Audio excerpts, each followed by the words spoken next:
Yo, what is going on, everybody? Thank you so much for recommending this one. This is going to be a good one. Beast Mode and Daniel versus Killeers and Rw9. Now, this is from Gamers8.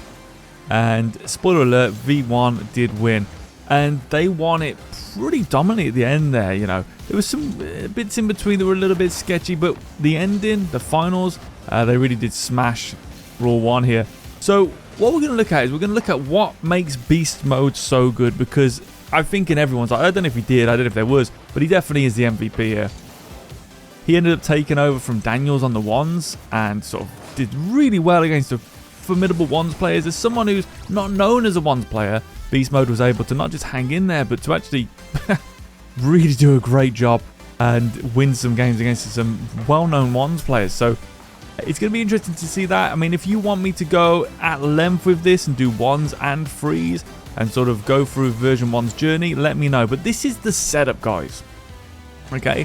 All these replay analysis I'm doing are setting up for the next phase of videos I want to bring out.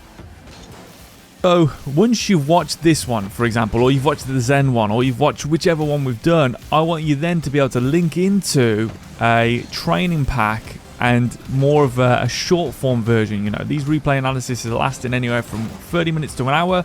And then I want you to be able to go and watch the 10-minute video, see the main things we're picking that makes them so good, then get the training pack that makes them so good, and you can pick a style that works for you from a pro. And I want to have a massive database on the YouTube channel of all the different pros and how to play like them when they're peaking. I think is always important. But what you're going to see, and you're going to see me say it all the time, and I've been saying it for a long time, it is the fundamentals done right. To a lot of people, they're not going to see what I'm going to show you here. This is what I like to call it invisible Rocket League or hidden Rocket League. There's a few things that most people don't really catch that's happening, whether people are aware of it or not. The players may not even be aware of it, but they do allow things to happen. Okay? We've been covering a lot of the hidden Rocket League stuff in the course, the pacifist system.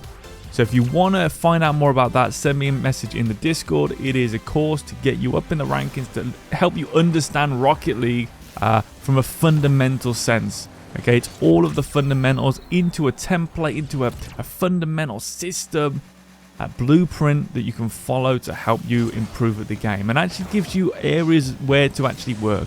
So many people, and you've heard me mention it before, will waste time on rings maps. I can guarantee this guy doesn't. He's going to be just a good player from playing Rocket League or free play. You know, you can get a lot out of free play, but you cannot get as much out of free play in most cases after a certain point at least than you will in a game, or at least understanding and learning the game.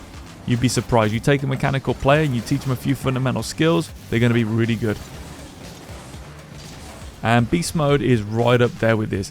And this was an absolute dominant performance. As you can see, 2:30 on the clock, and they're 3-0 up. And again, what you're going to see as well, and people really don't get this when I tell them, you're going to see a lot of non-rotation. Okay, you're going to see a lot of ball side rotation. You're going to see a lot of sticking on the ball and failure to back off. Okay, that's what good Rocket League players do. So I see a lot of people say, yes, maybe you should do that in this rank, but it makes it hard for my teammate. That's because your teammate also has no idea how to play Rocket League, and that's the truth be told.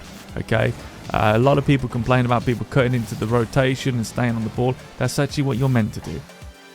And that's why you're going to see it here at the high level, which is one of the big things that really separates good players at the high level from alright players. But what the reason is because a lot of the really, really good players have had coaching and actually understand the depth of the game. Where a lot of like high level players, even SSLs, they're just usually mechanical players, and because they're all doing the same thing, it just sort of evens itself out.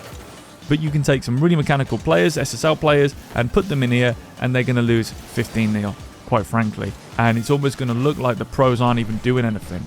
People are going to be confused, and the reason is because of the fundamentals. Yeah, hopefully this is going to make sense more when we get into replay analysis. But in the background, as you can see, Beast Mode doing a great job there, and that is a really smart delay. I think he had the flip reset, so he was faking that. And here we go, following up on the kickoff. A little bit of shenanigans going on here with 1:03 left on the clock. They're just trying to secure their win, and Killeers is going up, but again, straight up into the air. is going to be Beast Mode. And I tell you what a player. And you know, you could always tell someone's doing really well in Rocket League because everyone's got the same car all of a sudden. When Zen was killing everyone, all of a sudden everyone had Zen's car. Or everyone had a Fennec with that same decal. And now Beast Mode's killing it. I've seen so many of these Octanes with this decal. Always makes me smile, you know. It's cool that people, you know, have like almost, what's the word I'm after? Like a signature style, and then people sort of use it to emulate what they're doing. It's pretty cool that people, you know, are synonymous with certain decals and stuff like that. And a good block there. Sort of similar to back in the day. I remember everyone used the Squishy Muffins preset, sort of that pinky with that yellow, pearlescent with the Octane. It was an absolute classic. White Zombers, I believe, or maybe they were Cristianos, I can't remember. But there we go, 8 seconds left, and we're going to get into replay analysis right after this because I am very excited. Just watching this while I'm talking, I'm just watching really solid fundamental play. I mean, this is true Rocket League at the highest level. And I mean, look at that. They beat, there you go, for an example, they beat a mechanical team here. And don't get me wrong, they're obviously mechanical themselves, let's not delude ourselves. But they destroyed them. And they destroyed them very, very well. 5-0.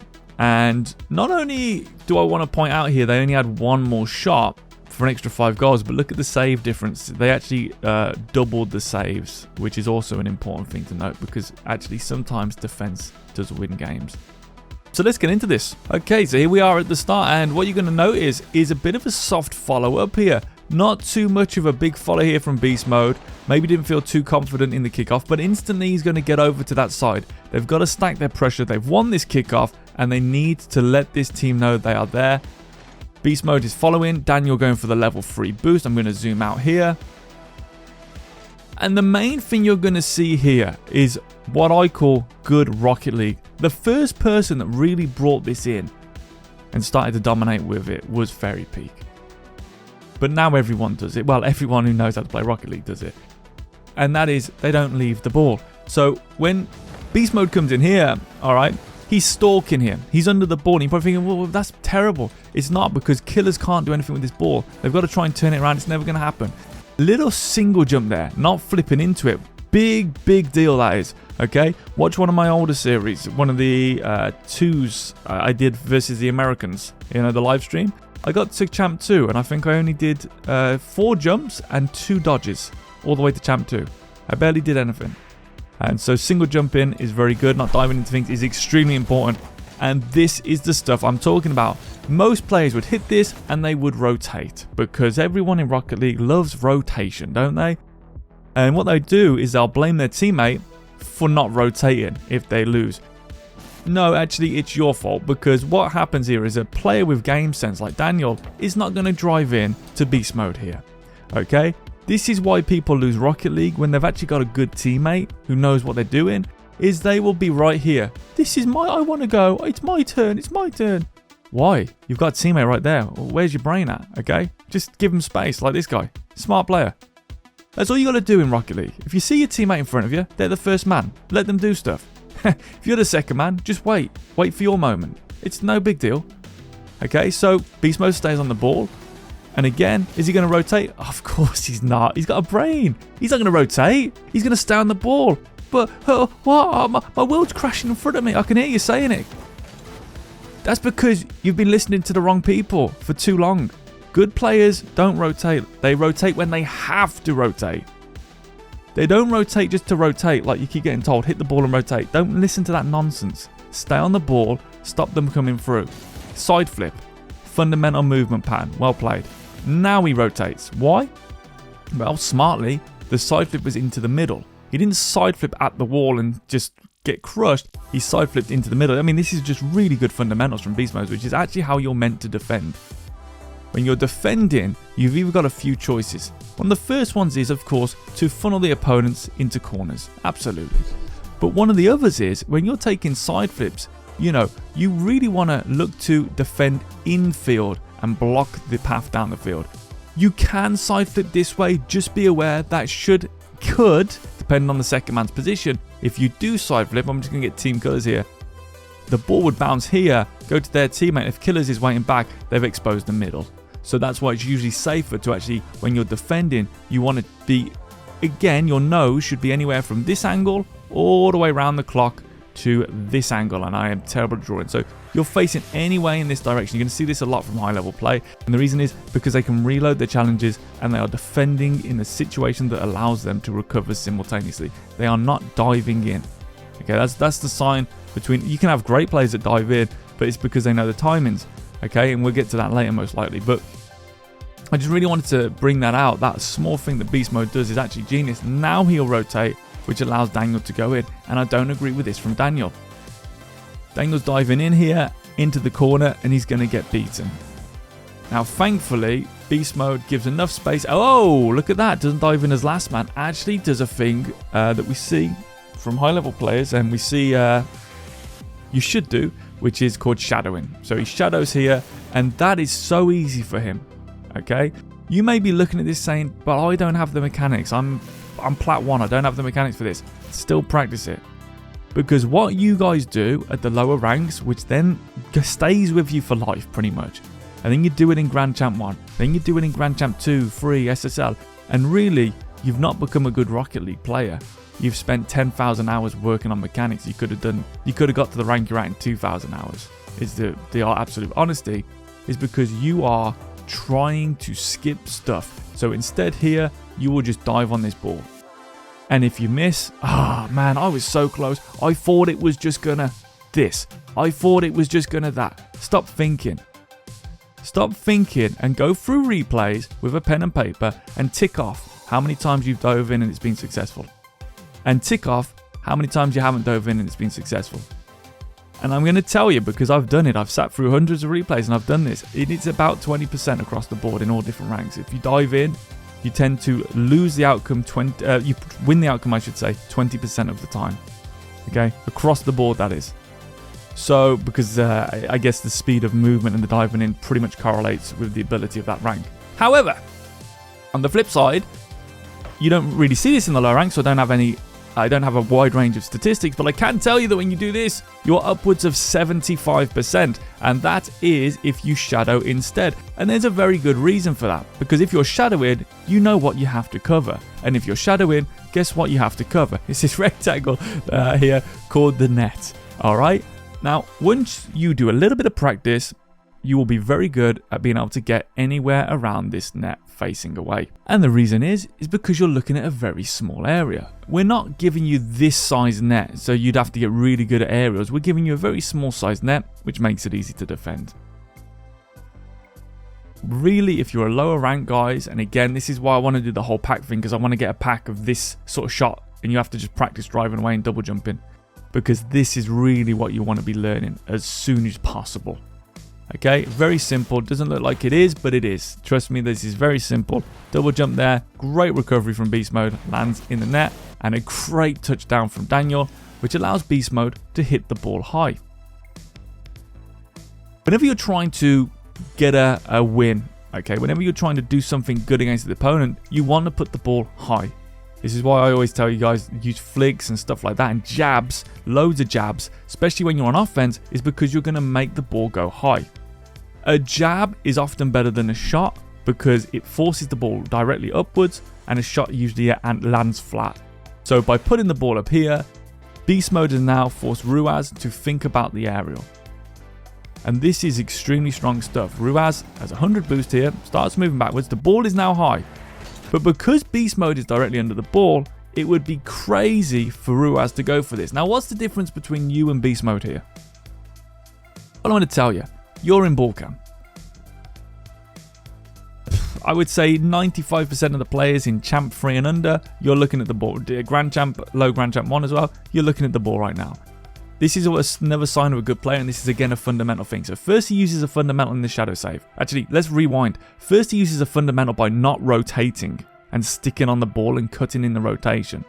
Uses side flips into the middle, fundamental. Then shadows as second man, doesn't dive in as last man, fundamental. Makes a shadow save, fundamental.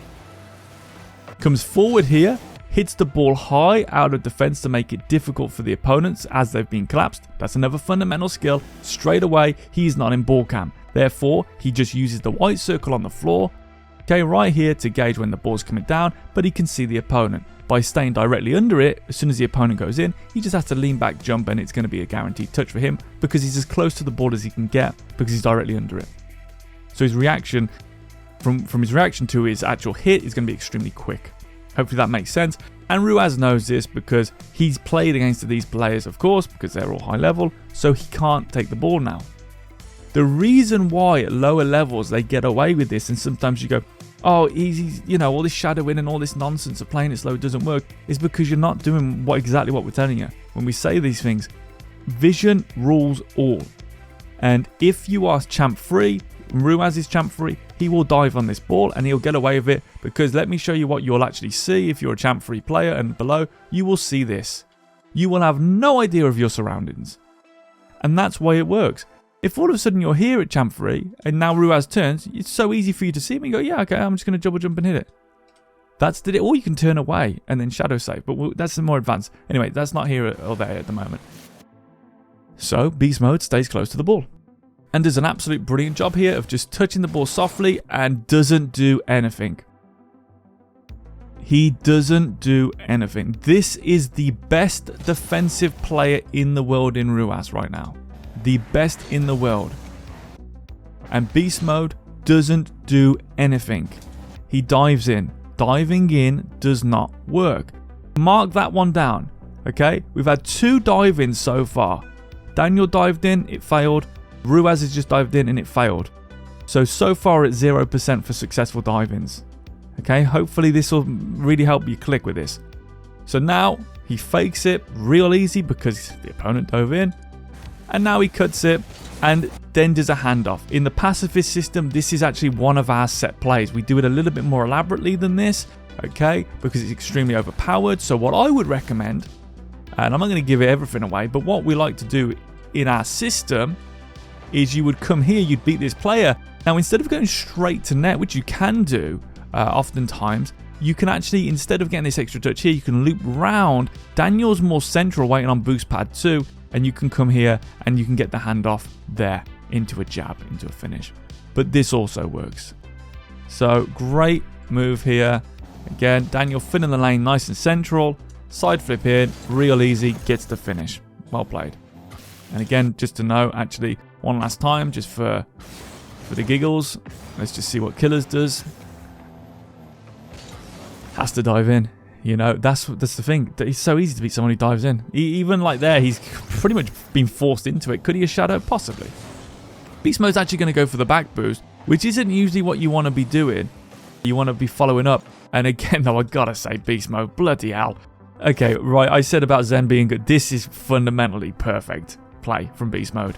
This could be the best fundamental play I've seen in years, in all honesty. Comes right back into the middle after getting that boost, knows where the ball's going based on main plate and momentum, instantly comes in. This is what we call front end aggression. He's been very aggressive at the start of the play.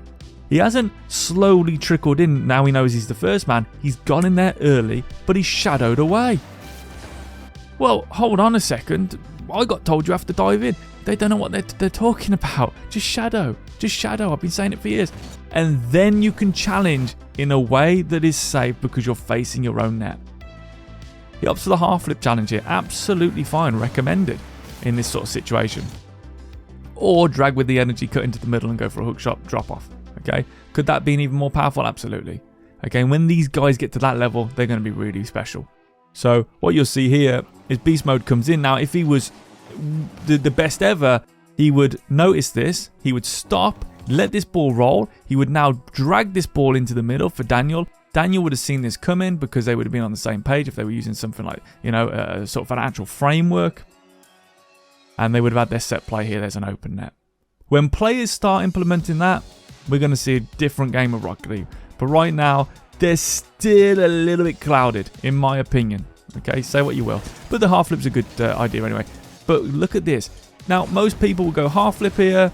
Then they'd probably try diving into that. Or they'd rotate here. They go, oh, it didn't work. It rotated. You can't rotate. Don't rotate. Don't rotate. What do you mean? Well, just don't rotate and carry on defending. Real nice. Because now it makes it easy for Daniel as well.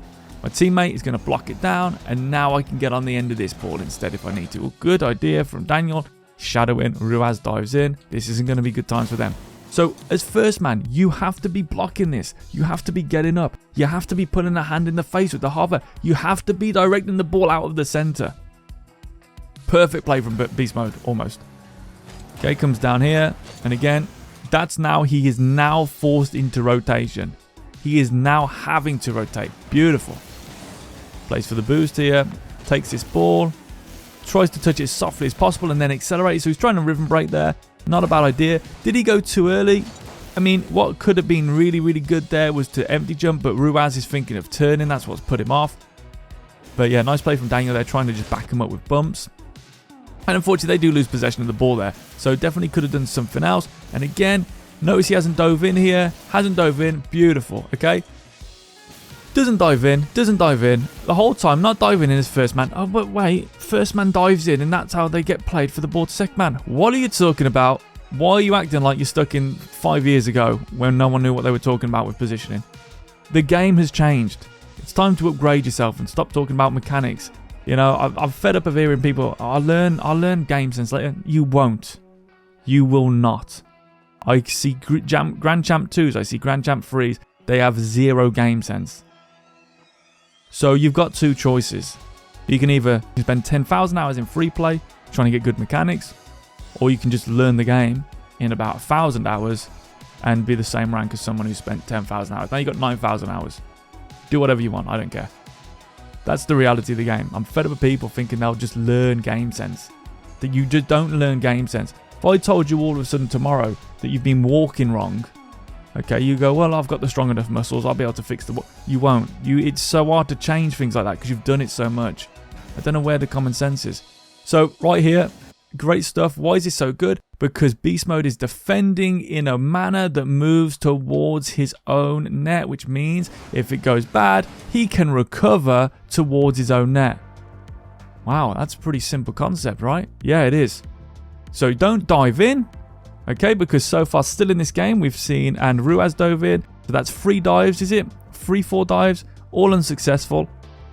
Beast Mode doesn't dive in, he defends in a way where he moves back towards his net, and therefore he is successful in defense because now he's still in a decent position to get the block. Or at least change the path of the opponent's ball.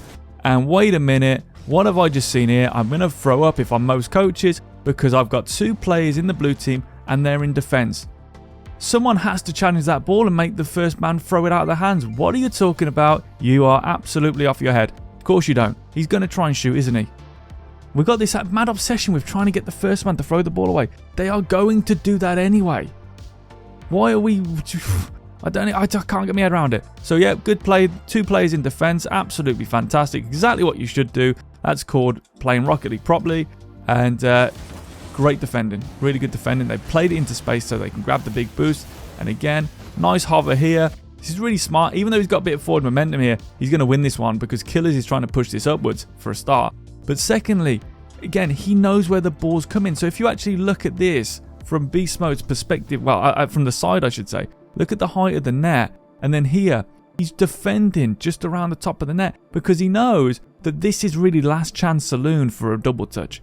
And if he can block this angle, this area here, which he is, then it's going to have to go low.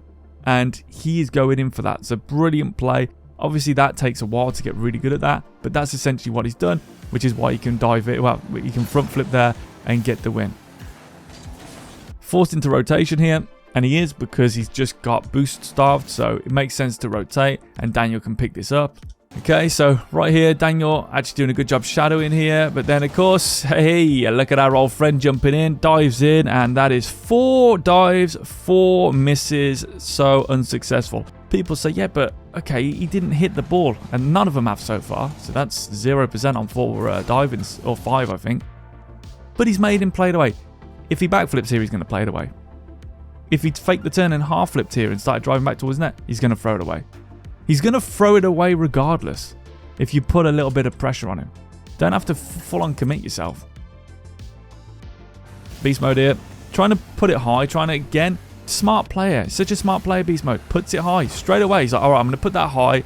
in an angle I can get to first, because now they're going to have to use their resources and it's more dangerous. If they challenge a high ball, it's much more dangerous. There's a dive in. This could be the first successful dive in. Of course it's not. Okay, because it's just obvious, isn't it? So dives in here, but technically the ball's gone away. But really that's why this sort of stuff's so powerful, is do a little soft touch and then just drive away. Just drive away. But I'll tell you what, beast mode, absolutely fantastic. And again, defends in a way that allows him to move back towards his net. Get good at this if you're in the lower ranks. By that I mean anything under SSL. Defending with your nose and your energy moving back towards your own net, and then takes control of the ball after. When you're in defense, defend. When you're in offense, attack, or try and outplay them. But generally that's what you want to do. So many people blur the lines here. Again, look at that. People would be going crazy. All these people who have no idea would be saying, why is no one challenging that ball? Don't need to. We'll get that one instead. We've got a double layer of defense. We've got a double layer of defense. They're not scoring that. Again, really good stuff here. So on this rotation, ball side rotation, onto the backboard from beast mode, another fundamental play. I mean, this is just fundamental after fundamental. Does miss that. Daniel gets the follow though. Well played, and predicts that the shot's coming in there. Good path in here. And there we go. So I'm a bit disappointed with Ruaz's positioning here, in all honesty.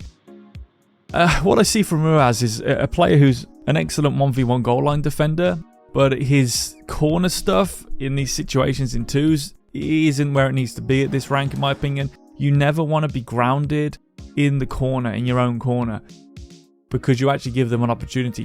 What he should do here is take the boost and match the height of the ball. Always go, if the ball's coming around the corner, always get on the wall or the backboard, always.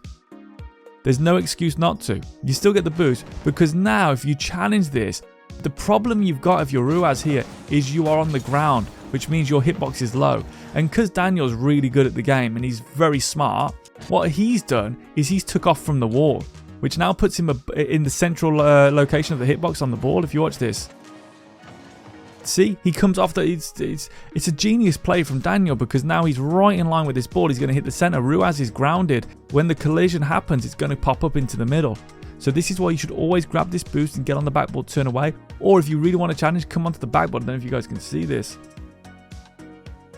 And I've just realized I don't have the lines on. My apologies. Let me change that. Okay, I do apologize here, guys. Okay, my mistake, guys. I've just noticed some of the lines haven't gone in. That is a bit of a shocker. I've just managed to look over and see. So there wasn't too many lines that we used, in all fairness, which is fine. So we talked about filtering. We talked about blocking into the middle. That's fine. The lines will be on now, so my apologies there. So Daniel's going to come across, hit the center of the hitbox. Ruaz is low facing out, which means he's going to get the bottom of the hitbox. So you should always go up here. Or if you are challenging, you need to come up here and challenge, because you have to mirror that. You need to get the central location of the hitbox. This should be, in my opinion, common knowledge for a top defensive player. They should not be on the ground here. You're never winning this, because look at the hitboxes. You're at the bottom, Daniel's in the middle. The middle always wins. Always. The more central, the better. I do think that is not where it should be for this rank. Okay, good push into the middle. Great pinch. And there's the sledgehammer finish. Really well played. And let's get on to this kickoff. Yeah, so again, apologies about the lines. It wasn't too much we went over. And again, this is disappointing. That's all it is to me. It's just disappointing. The turn into the play here. And that's why you should always think defensively in twos. Twos isn't threes. So when your killer's here, all right, even if you think Ruaz is going for this, you want to be central as second man anyway. And you always want to think on the side of caution. So turn into the middle this way. And that way, if he doesn't go for it, you've not lost anything. No problem. If he does go for it, I can build up with him. So many players are obsessed with going wide for some boosts that don't matter. Nice kick off. Daniel is up. Nice idea going for the shot there. That's going to allow him to get the level 3. This is going to put him under a lot of pressure here. Oh, baby. I am impressed with this. And the reason why, you've got one of the best players in the world right now. Most players would shoot this. Most champ threes, most grand champs and under would shoot this. I'm not going to shoot this. I'm going to jab the ball. Okay, there is a reason why, because the ball goes straight up. Look how hard it is for a defender to defend, the best defensive player in the world. Okay, comes out, Jab goes. Oh, there's another dive in. What's that? Is that 7? Is that 7 out of 7 unsuccessful dives? We'll get our 20%. We need 2 of the next 3 to be successful for diving to actually work, which it doesn't. So there we go. And it's still at 20% is terrible. So yeah, uses a jab. Goes up, soft touch off the backboard. This is a move that Beast Mode likes to do, which is to pancake it and get close. It's actually a very smart move because you can always recover off the flip reset and stuff like that. So well played here. Daniel's going to turn and stay on that because they've got to keep pressure. Beast Mode's going to be able to go straight up, and there's another pancake.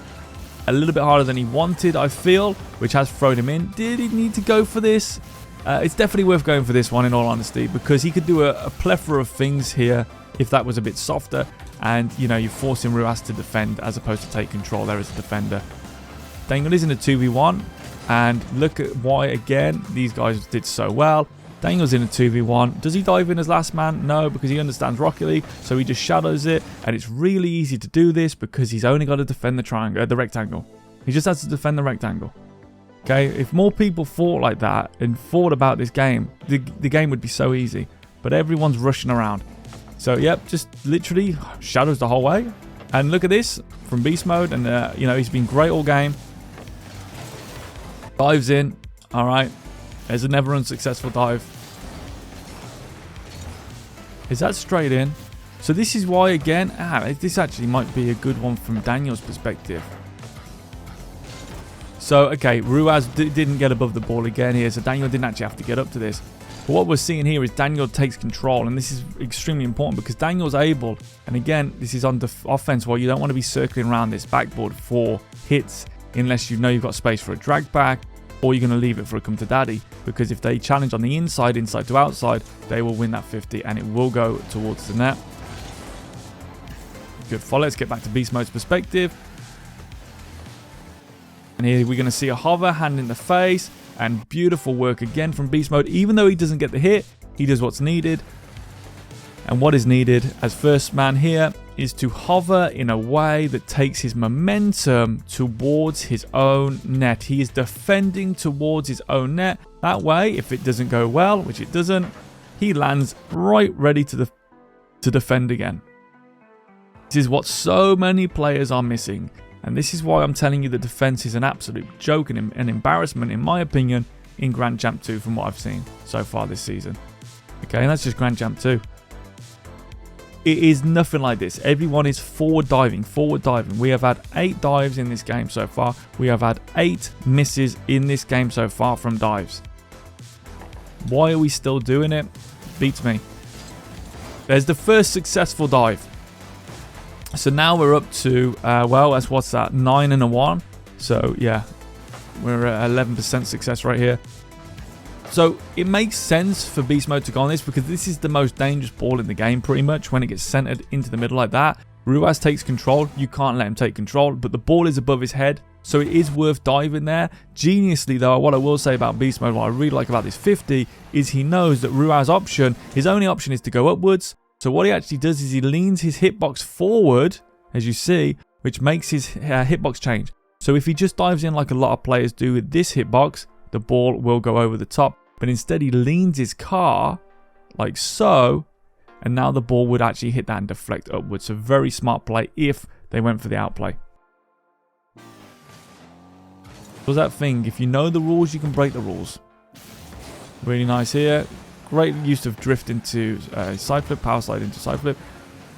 Again, stays close, grabs a level 3, doesn't rotate. Does not rotate.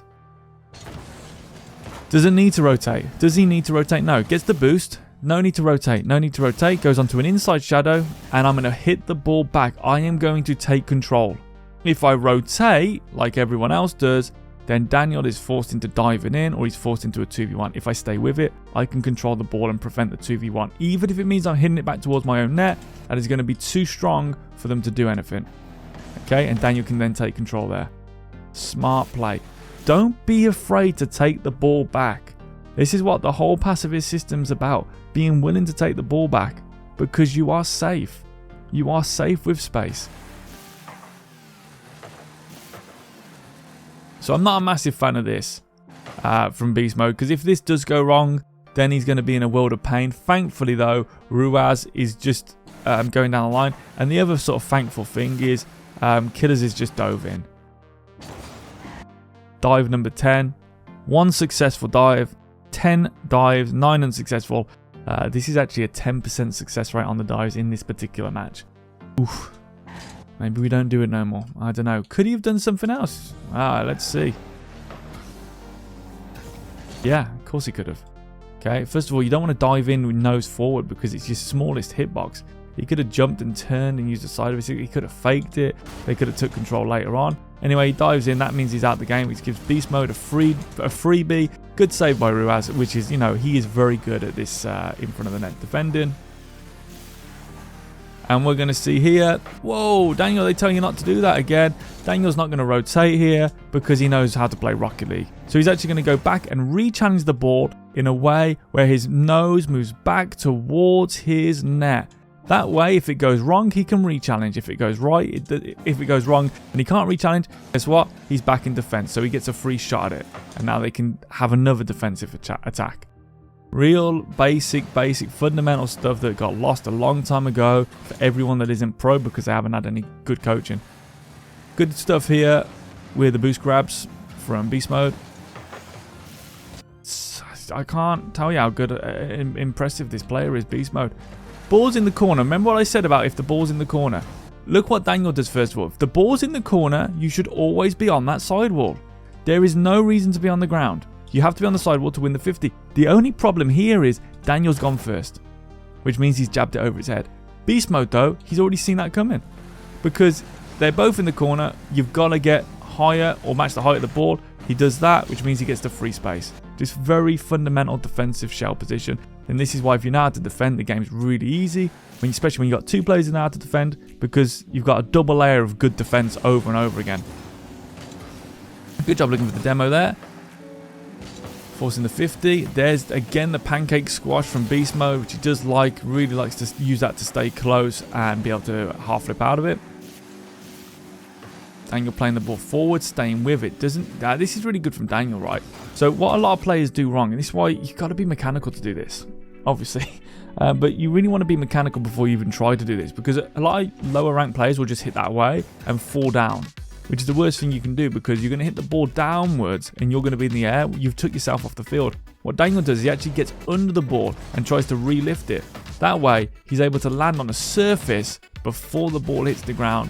And here we go, Beast Mode doing a similar thing, staying with the ball so he can land on a surface before the ball hits the ground, which means he can shoot. Okay, very important to do. You really need to be hitting the ground before the ball does, but you have your mobility. Great fake. So I've gone for some shenanigans. Good little outlet pass there. And that's what I'm talking about. So, almost like it was scripted. Daniel hits the ball away from himself. Now he is above the ball. So he has to land, which means Killeers has a free ball. Able to go up. Daniel now really is an insignificant piece in this puzzle because he went for that particular play. Now Ruaz completely misses the shot. That should be a goal.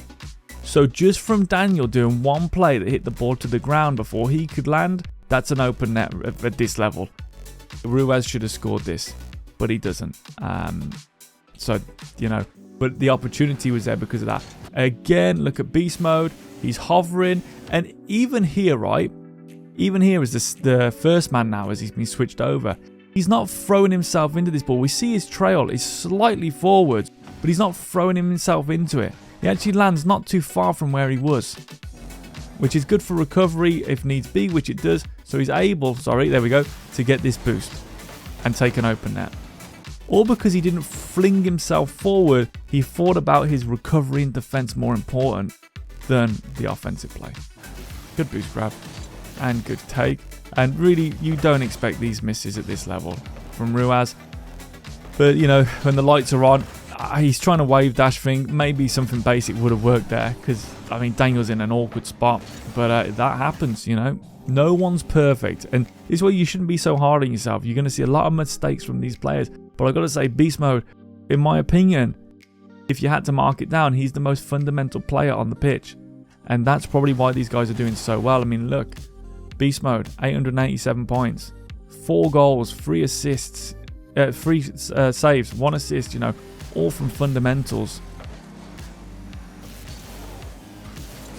Tries to keep it close again, doesn't hit that way, tries to soften it with his wheels, and then again in the corner, what you see from these high level players is why corners are easy to defend. The reason a lot of people struggle in the corners is because they don't get above the ball and they don't match the height of the ball. Ruaz getting over the top of the ball, therefore he can win that corner play. And that's all you've got to do with corners. This is very pacifist actually, I quite like this. So Killeers waiting in the net and gets to clear here. So had that been on target, right here, could have been something great. In my opinion, Killeers could have been a little bit further back here to give him a bit of view of beast mode, and then maybe to get a little bit of a later shot on that, but it doesn't matter. They do get a good offensive play, but it's not going to be enough. A little bit too little, too late. Again, beast mode here.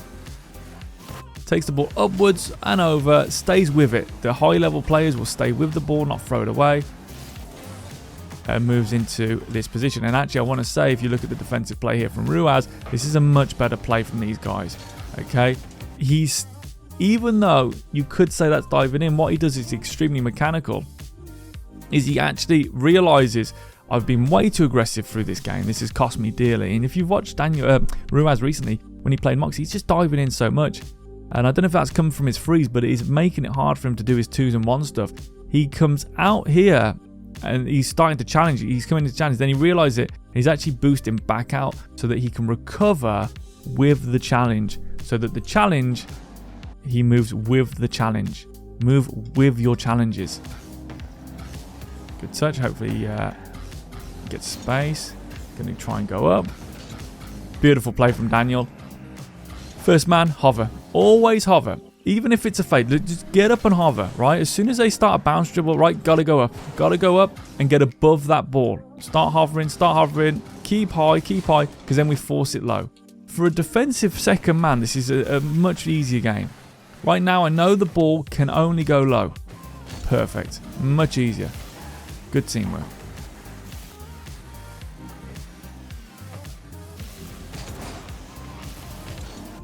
Just want to say, right, so 2 wrongs don't make a right. Dive in here from beast mode, he loses it. Dive in here from Killeers, he loses it. The power of diving in, what's that? Is that 13 dives and 1 was successful out of the whole game? That's a great little hit. Trying to get the pinch, not going to happen. Good stuff. Again, look how close they stay to this ball. Shame about the flip reset. This is where I feel that players need to... I know there's only a few seconds left, but the flip reset is basically you put in a shift onto this. So now they can slide it into positions. If you stayed solid behind it like this, that's a dead ball. But hey ho, I mean, both work effectively. Again, just keeping that ball close, trying to put it to the ground. So that was a really good game, and it was a brilliant event once they sorted out all that, you know, the greens and the oranges, because it was a bit difficult to see what was going on. But once we had the finals and it was blue and orange, much better. So the big thing we're going to see here, the big thing to talk about is, the first of all, fundamentals win most of the time. Mechanics are only as good as the person's fundamentals. So beast mode, really well played there.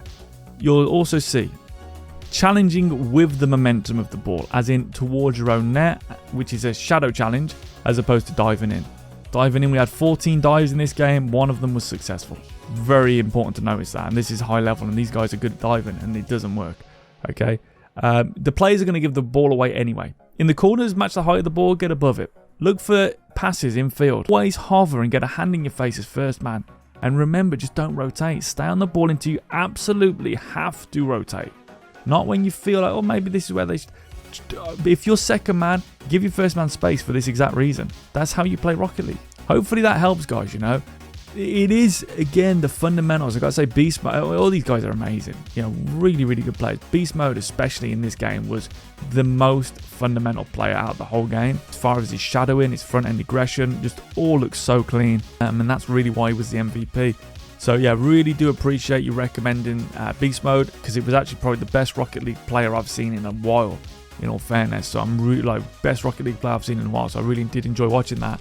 But also, again, one last thing. Notice how he used jabs instead of shots a lot of the time. Okay, and the reason it's important to get into jabs early on as a diamond is because as you do learn your momentum, as you do learn your mechanics, you will want to go up for your aerials. You will want to go up for your 50s and your fakes and your air dribble bums. That comes from being able to jab it. So you need to get those reps in jabbing early anyway. So you might as well just jab goal. You can jab goal all the way through C2. I did it. You don't need jumps. I really do appreciate the support, guys. Any questions on any of that, please let me know. And I do apologize about the pen at the start. Look after yourself. Have a nice life. And peace out. Peace, peace.